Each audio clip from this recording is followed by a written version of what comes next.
హల్లెలూయా.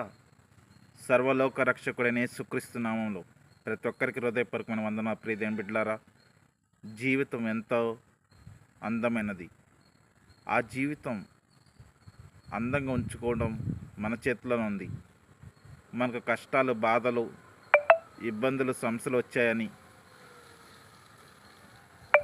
దిగులుతోనూ బాధతోనూ ఉండి మనం ఏం చేయలేకపోతున్నామని బాధపడటం కన్నా ప్రభువైన యేసుక్రీస్తుని మనం ఆశ్రయించినట్లయితే మన జీవితం సంతోషంగా ఉంటుంది.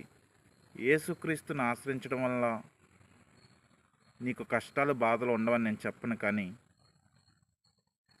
దేవుడి కృప తోడుంటే నీకున్న కష్టాలన్నిటిలో నుంచి శాంతి సమాధానం తప్పకుండా ఉంటుంది. కనుక యేసుక్రీస్తుని ప్రార్థన చేయండి, మీకు దేవుడి కృప తోడుంటుంది.